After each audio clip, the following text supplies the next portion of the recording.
Welcome back to Library Trust YouTube channel. So this class we'll learn how to make this elegant detail that we see here on a dress. It's a very beautiful tutorial and it's very simple to make. If this is something you like to learn, kindly stay tuned to the end of this tutorial. Thank you.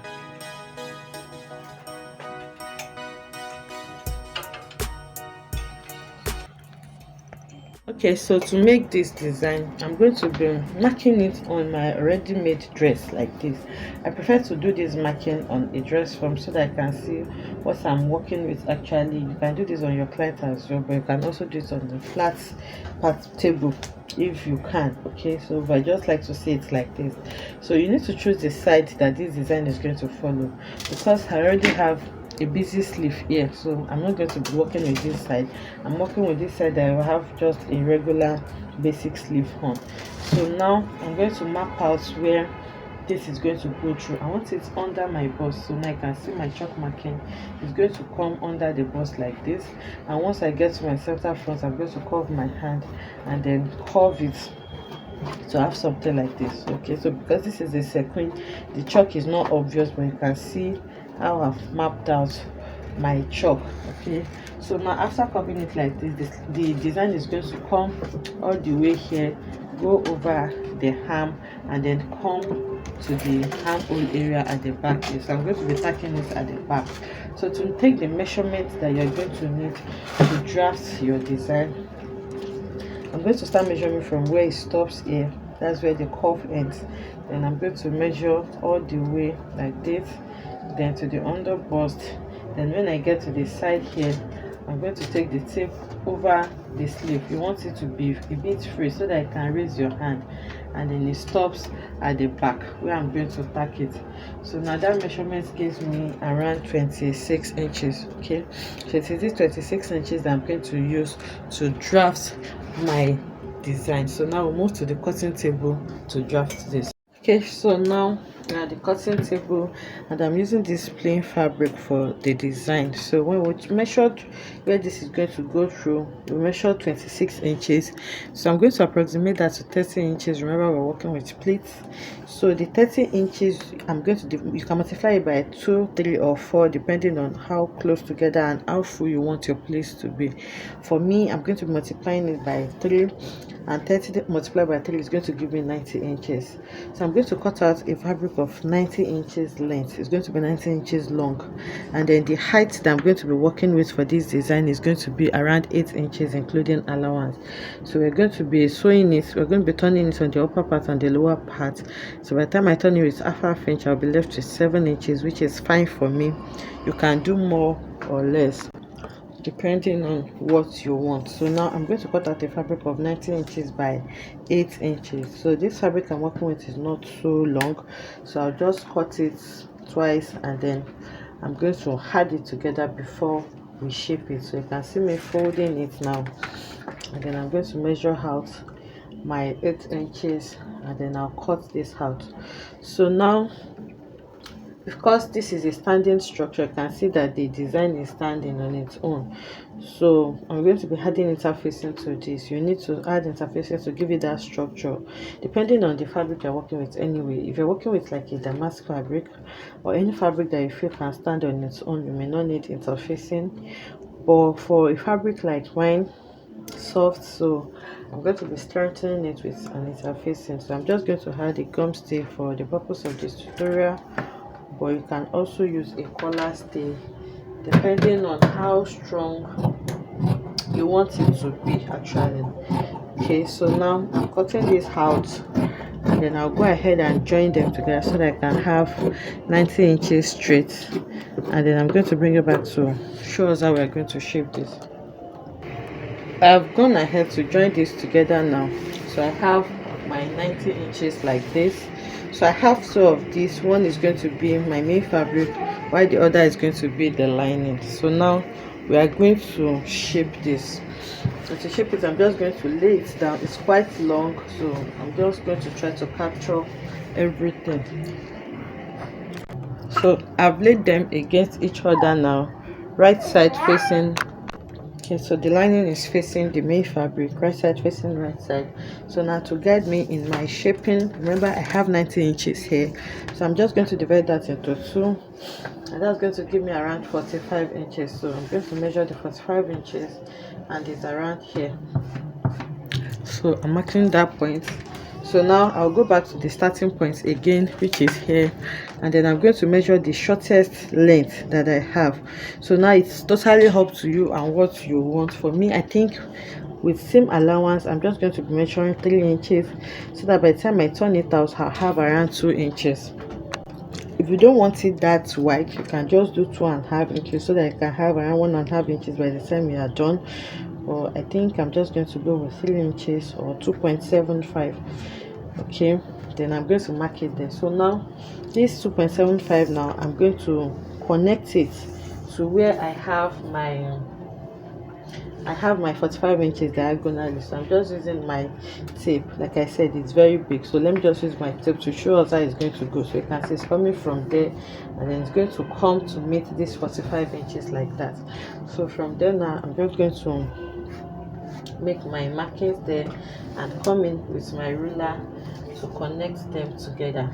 Okay, so you can see my dash line that I have there. And now I'm going to take a proper ruler and connect them together. So I'm going to cut off the excess that I have there. This is me connecting this. So after cutting this, now I'll go ahead and cut my interfacing, which is gum stay in this case. So because the gum stay is not so strong, I think I'm just going to add it to both the lining and the main fabric, because I want this to have that standing structure that I want. So now I'm shaping this like this.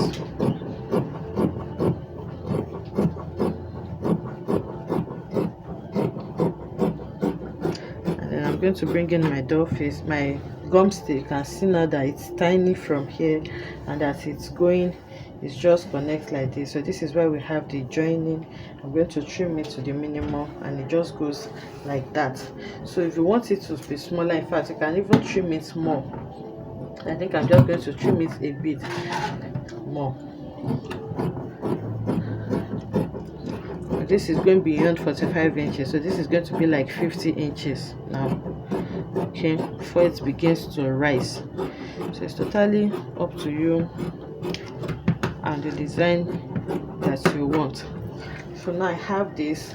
I'm going to bring in my gum stay now and cut it as well. So I'm going to have to cut out the interfacing now. The next thing is for me to go ahead and fuse them together with my hot iron. So I'll do this now and bring it back to show us what we have. My gum stay is fused to it now. The next thing is for me to just place the lining and the main fabric against each other, and then I'm going to sew it round and then leave the space here to turn it out. So I'll go ahead now and sew all of them round to turn it, and then I'll leave just this space to turn it out. Okay, so I've sewn it round now. As you can see, I started from this small part, and then I sew it all the way on both sides. Then I left this small space to turn it out. So here I'm just going to dip my hand and turn everything out before I close this space and iron it flat. So I'm gonna have to turn this now, and I've ironed it. You can see how flat it is looking.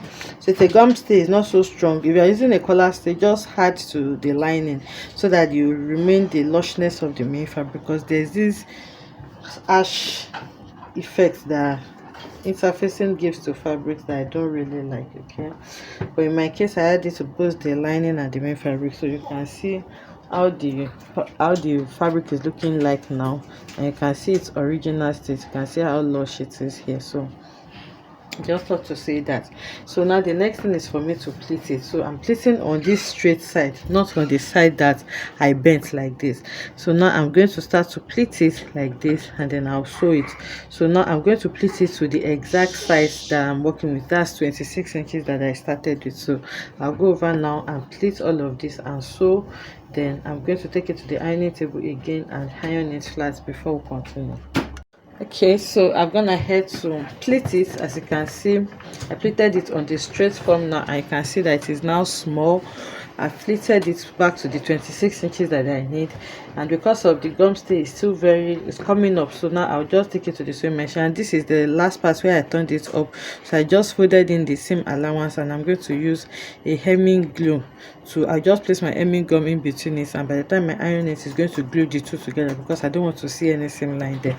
So now I'll take it to the ironing table to give it a good press so that I can relax well before we fix it to our dress. Okay, so I've gone ahead to iron it flat, but you can see that it's more cooperative now. It was looking stubborn earlier, so now it's lying very flat and nice. And here I placed my hemming glue in between, and you can see that it has glued it together for me. So the next thing now is to bring in her dress and then place this lovely design just the way we have marked it on the dress. Okay, so this is the dress. The chalk is not showing on the second, so I just used my draping tape to mark it out like this so that we can see. So now from the short part here, I'm just going to place it like this, and then I'm going to trace what I have, that part that you sew. I'm going to place it like this and then continue like this, and then I'm going to sew it down, okay, all the way to the side. So now when I get to the side, I'm going to leave the space for the sleeve. So after leaving space for the hand, I'm just going to tack the last part to the back armhole area here. Okay, so you can see the armhole where we added the sleeve. That's why I'm just going to place it like this, and then I'm going to tack it to it. So I'll go ahead now and sew it following this line. Then after sewing it all around, you take your trimming to cover up all these parts that you sew so that it's not going to be visible. So I'll sew it now, and then I'll take it to the mannequin so that we can see what it looks like. Okay, so I've gone ahead to sew it. You can see now it is sewn to the dress following the shape that we have. Okay, so now at the back, I'm just going to tack it to this place on the back area. So you can see I just held it with my pin, so you're just going to tack it in place like that. So after fixing it, if you notice that it's not laying very well, remember this is a pleat. So underneath each of the pleats, you can just tack it. You can see me holding it with it if it's flipping over, so you just tack it underneath like this, then you cover it with the next pleat so that it can lay as much as possible. So now I like what I have now. So like I was saying, the next thing is for you to cover all these places because you don't want all these seams to be showing. So now with your trimming now, you can just sew it down, or you just gum your trimming to it like this. So I would have loved a silver trimming, but this is what I have right now, so I'm just going to use it to illustrate to us. So now following the shape that you have there, you just place your trimming like this to beautify it, and then you use your gum or you just tack it to make it more beautiful. So you can see the effect this is giving to us. So I'll tag this now so that we can see what it looks like. Okay, so I've pinned the trimming, as you can see. So this is the full view of the design. You can see how lovely this is looking. I hope you enjoyed making this beautiful tutorial with me. If you enjoyed it, let us know in the comment section. Like, comment and subscribe to our channel, and I'll see you in the next one. Bye.